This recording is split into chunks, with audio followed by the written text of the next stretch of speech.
Muito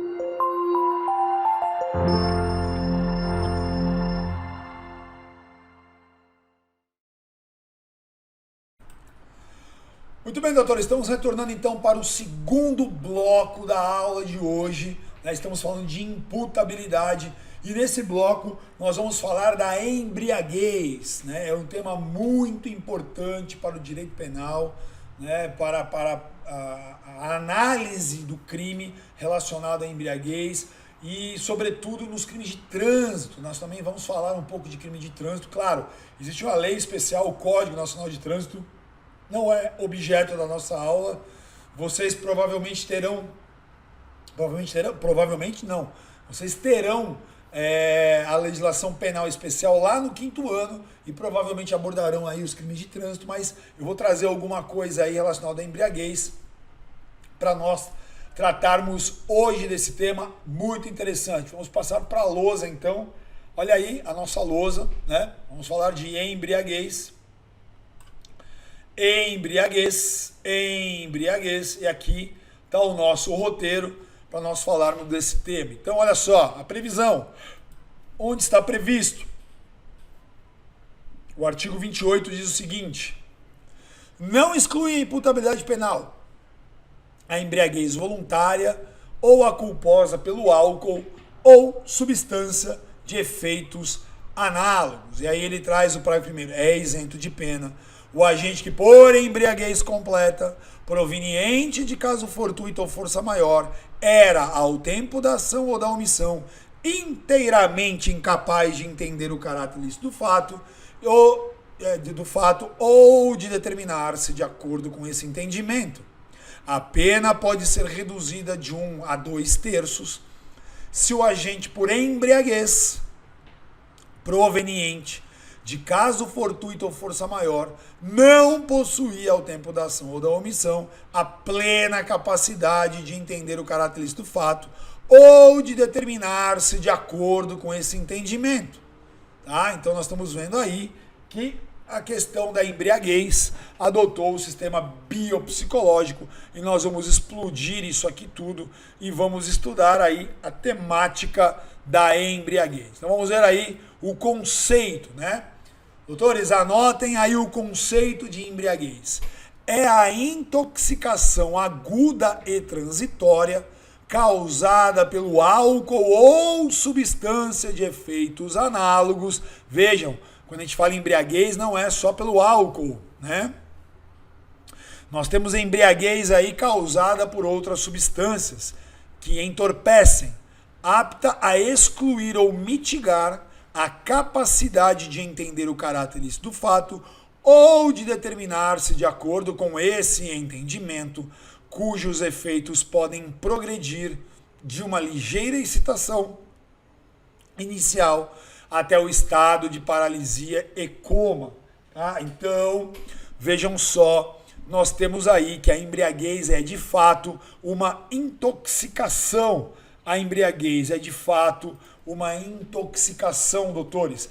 Quando nós ingerimos bebida alcoólica em excesso, na verdade, quando nós iniciamos a gestão, sei lá, o primeiro copo de cerveja, o segundo, nós estamos num limiar ali que o corpo está metabolizando aquela substância. Ele fala, nossa, algo agressor aqui invadindo o nosso organismo, mas ele consegue metabolizar. Se a gente insistir na ingestão do álcool, aí isso vai nos levar a uma intoxicação. E nós vamos ver mais adiante essas fases de intoxicação, até que nós chegamos numa fase comatosa, que o indivíduo entra em coma, e aí a glicose ela tem a capacidade de reverter isso em função do mecanismo de carreamento do álcool para dentro da célula. A glicose vai interromper esse mecanismo, a gente desidrata, tal. Tem uma série de reações do organismo aí quando a gente dá uma baita exagerada na bebida alcoólica,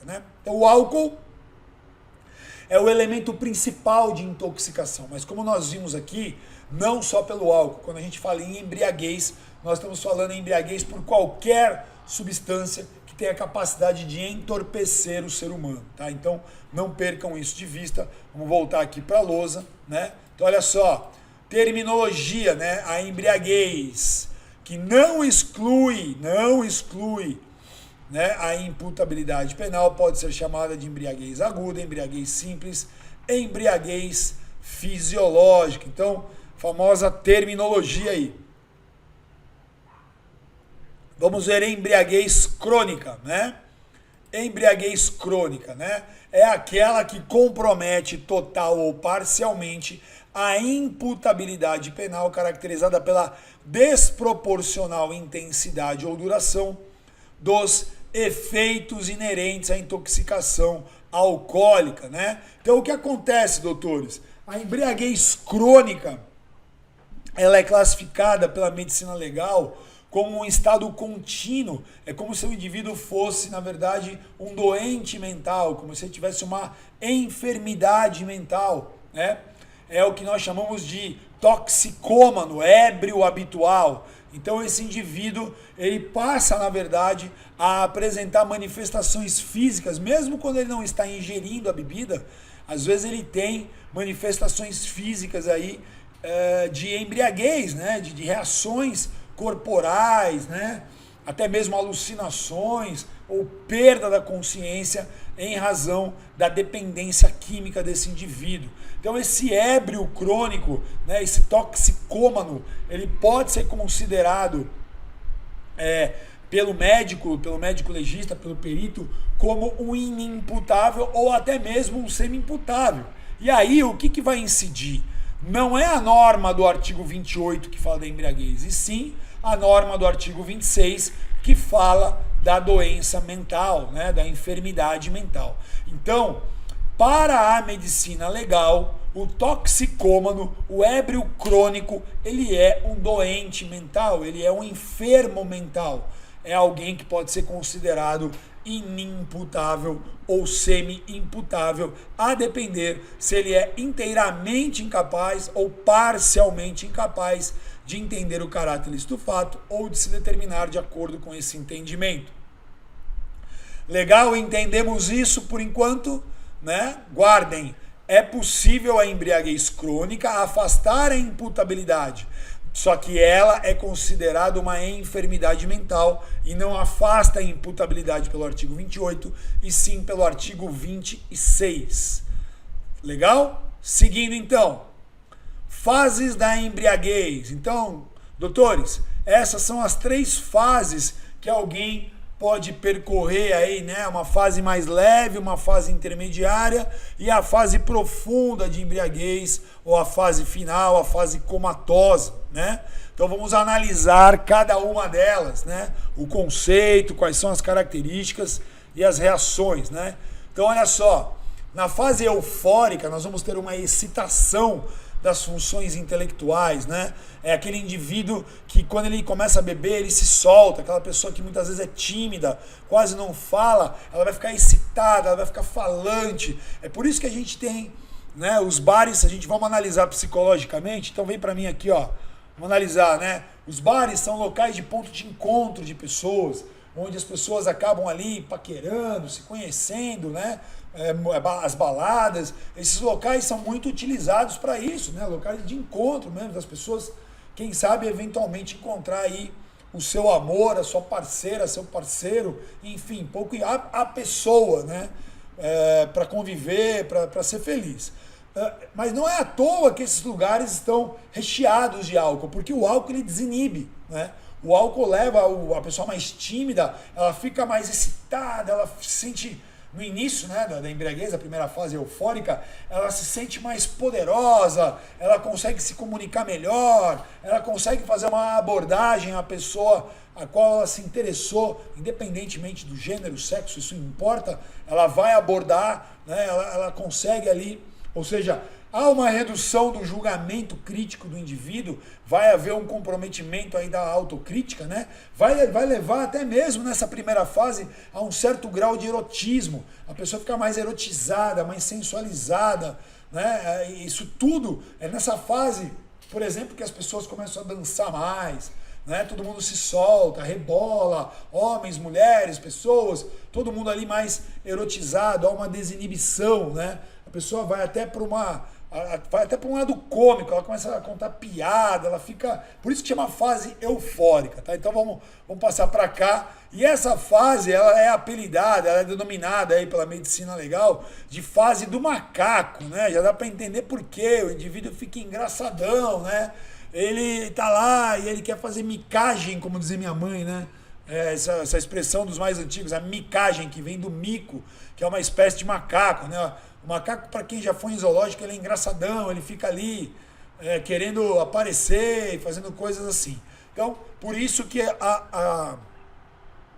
existe essa denominação da fase eufórica, na fase de macaco, né, que tem essas características aqui. A segunda fase é a fase agitada, né? Aí eu já começo a ter perturbações psicossensoriais, né? Vou ter alteração inclusive sensorial, motora, né? Alterações intelectuais, há uma redução do juízo crítico, alteração de memória, né? A pessoa começa a perder a sua capacidade de julgamento, né? Seus objetivos, propósitos começam a ficar desordenados, né?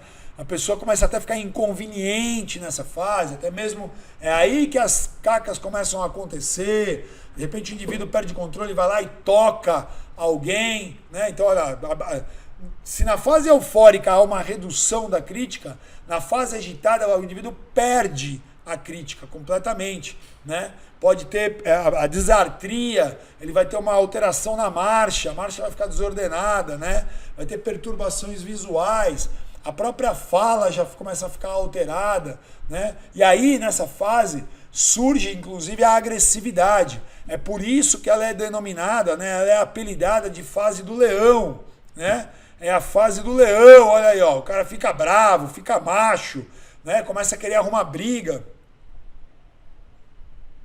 Então é a fase do leão, é a fase que o indivíduo tá lá, nossa, né? E surge uma certa agressividade, né, na pessoa, e é por isso que ela é denominada de fase do leão, com todas essas alterações mais intensas aí do indivíduo, né? Então a doutrina entende que nessas duas primeiras fases, né, na eufórica e agitada, o agente pode praticar crimes comissivos e omissivos, né? Então, fase eufórica e fase agitada são de fato as fases nas quais acontecem aí os crimes. Já na fase comatosa, aí o indivíduo foi pro beleléu, né? Sonolência, o camarada fica derrubadão, bodeado, né? Como a gente chama, né? Fica lá, é a fase denominada do porco, o cara se vomita todo, solta esfíncter, né? Às vezes vem o camarada se urina inteiro, solta tudo, né? É denominada aí a fase do porco, né? É a fase do porco. O indivíduo entra em coma alcoólico realmente e muitas vezes a necessidade de internação, ele perde completamente a condição aí de coordenar o seu próprio corpo, tá? Então, fase eufórica, fase agitada, fase comatosa, tá? Então, seguindo, classificação da embriaguez, nós temos uma divisão quanto à intensidade e quanto à origem, né? Então nós podemos classificar a embriaguez quanto à intensidade e quanto à origem, quanto à intensidade e quanto à origem, tá? Então vamos aí, ó, aí a divisão para a gente trabalhar da embriaguez. Quanto à intensidade, nós chamamos de embriaguez completa, total ou plena, e embriaguez incompleta, parcial ou semiplena. Isso aqui é muito importante a gente entender, porque vai definir se afasta ou não a imputabilidade. Então vamos para a primeira, né? Quando a gente chama de embriaguez completa, é que o indivíduo chegou na terceira fase, ou seja, na fase comatosa. É isso que é chamada de embriaguez completa. É nessa fase aí que o indivíduo alcança a embriaguez completa. E o que é a embriaguez completa, né? É quando a gente está ali na primeira indo para a segunda fase. É a denominada embriaguez incompleta, né? Está na primeira fase ali no limiar para a segunda, né? Então é a embriaguez incompleta. Guardem isso, porque nós vamos utilizar esses dois conceitos aí mais adiante. E aí nós vamos ter a embriaguez não acidental, acidental, pré-ordenada ou dolosa, embriaguez patológica, doentia ou crônica. Então Então, embriaguez acidental, embriaguez não acidental, pré-ordenada, embriaguez patológica, doentia ou crônica. Vamos ver a primeira então, né? A embriaguez não acidental. Não acidental, olha só. Ela é classificada em voluntária ou intencional e a embriaguez culposa. Então nós temos a embriaguez não acidental voluntária e não acidental culposa. O que é embriaguez não acidental? Não foi por acidente. Voluntária. O indivíduo bebe para se embriagar. Ele quer ficar doidão. Ele quer beber. Ele quer, né? Olha lá. Ele vai ingerir a bebida alcoólica justamente com o objetivo de ficar embriagado, né? Não estou dizendo que ele queira praticar infrações. Ele quer ficar embriagado, tá? Então não há aqui a afirmação de que ele queira praticar infrações, mas ele quer ficar embriagado, né? Então, olha, a vontade está pautada apenas em exceder os limites de ingestão de álcool ou outra substância. Então, aqui na embriaguez não acidental voluntária, o indivíduo bebe, ele ingere a bebida alcoólica com o objetivo, com a finalidade de se embriagar.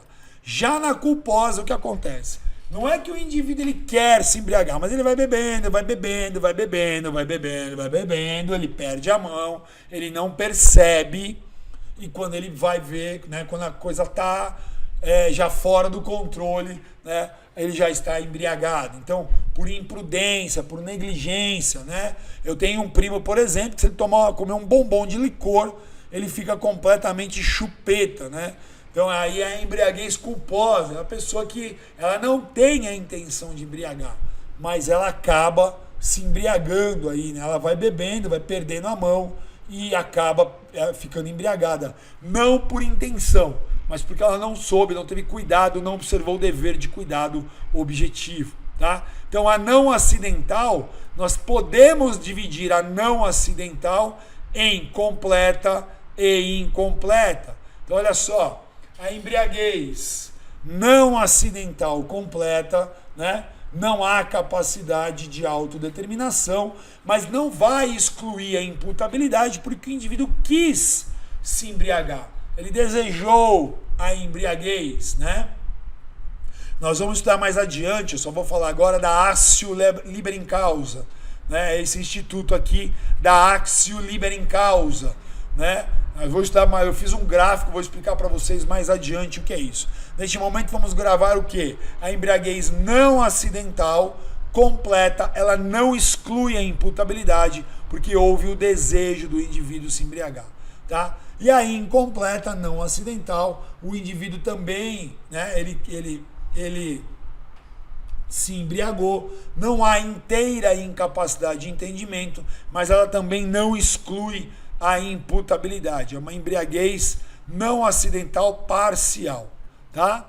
Legal? E quando for acidental, né? Olha só, é aquela que vai acontecer por caso fortuito ou força maior. A embriaguez acidental vai acontecer por caso fortuito ou força maior. Vamos entender isso, né? Vocês vão ver que tem doutrinas que invertem esse conceito, mas guardem, né? Em geral, força maior é força da natureza. Aqui na embriaguez não é isso, né? Então vamos ver aqui, ó, embriaguez, né? Embriaguez, olha só, a embriaguez acidental por caso fortuito. Aqui é acidental.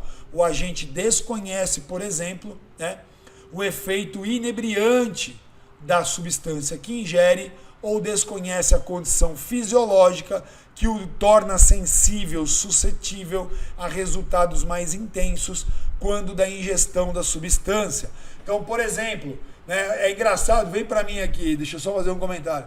Eu acho que é o Damasio, eu não lembro qual dos doutrinadores que eu li isso, né, já li tanto livro de penal, mas se não me engano é a obra do Damasio, que traz um exemplo que é um pouco surreal, que o indivíduo está caminhando, aí ele cai num tonel de vinho, e aí é uma embriaguez acidental por causa do fortuito. Meio forçar a amizade, né? Esse tipo de exemplo. Mas assim, por exemplo, alguém que mora ao lado de uma destilaria, né? Um lugar onde é destilado, fazem bebidas destiladas naquele local, como vodka, uísque, gin e por aí vai, né? O destilado.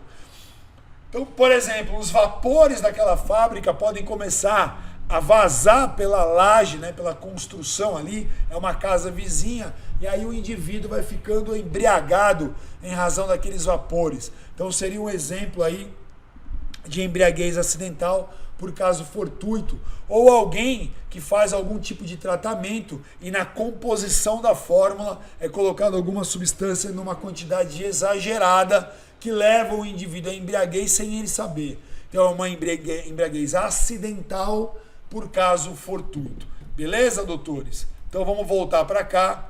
Vamos ver então a força maior, né? É quando o agente ele é obrigado a consumir bebida alcoólica ou outra substância, ou por questões profissionais permanece em recinto cercado de álcool ou substância análoga, né? Então, por exemplo, no trote estudantil, nós já vimos várias situações da pessoa ser obrigada a beber ali, né? O calouro lá é obrigado e entra em coma, chega até a uma embriaguez comatosa. Na minha época de faculdade, né, nas duas faculdades, eu cheguei a ver esse tipo de situação de os veteranos embriagarem tanto um calouro que ele fica com uma embriaguez, o que é acidental, por força maior, tá? Então isso é a força maior, tá? E aí, quanto à intensidade, né? Olha, nós estamos falando de acidental, nós vimos as espécies, caso fortuito e força maior, e aí nós vamos ver a acidental com a intensidade completa. Então, a embriaguez acidental completa é a única modalidade que exclui a imputabilidade nos termos do artigo 28, parágrafo 1º. Olha o que diz a lei, doutores. É isento de pena o agente que por embriaguez completa, proveniente de caso fortuito, olha lá, completa, caso fortuito ou força maior, era ao tempo da ação ou da omissão, inteiramente incapaz de entender o caráter ilícito do fato ou de determinar-se de acordo com esse entendimento. Olha aí, adotado o critério biopsicológico. Vejam o que diz a lei. Embriaguez completa proveniente de caso fortuito ou força maior é a única que exclui a imputabilidade. Então, aquelas duas possibilidades, caso fortuito ou força maior, levando o indivíduo a uma embriaguez completa. Então, lembrem do calouro, que é obrigado a beber, até chegar na embriaguez completa, na fase comatosa, por força maior. Se ele praticar um crime, ele vai ser considerado inimputável. Agora, no caso da incompleta, por caso fortuito ou força maior, nós teremos redução de pena nos termos do artigo 28, parágrafo 2º. A pena pode ser reduzida de 1 a 2/3 se o agente por embriaguez, proveniente de caso fortuito ou força maior, não possuir ao tempo da ação ou da omissão a plena capacidade de entender o caráter ilícito do fato ou de determinar-se de acordo com esse entendimento. Então vejam que aqui a embriaguez, que é proveniente de caso fortuito ou força maior, leva a uma embriaguez incompleta. Nesse caso, nós teremos o quê? Redução de pena de 1 a 2/3, tá? Redução de pena de 1 a 2/3. Guardem, doutores, isto não cai em prova, isto despenca em prova, tá? Isto não cai em prova, isso despenca em prova. A embriaguez completa por caso fortuito ou força maior afasta a imputabilidade. A embriaguez incompleta por caso fortuito ou força maior promove uma redução da pena. Guardem isto. Aqui está a parte mais importante da embriaguez em termos de OAB e concurso público. Legal? Eu vi aqui que nós já estamos em 24 minutos. Eu vou dar uma interrompida. Voltamos no próximo bloco. Até já.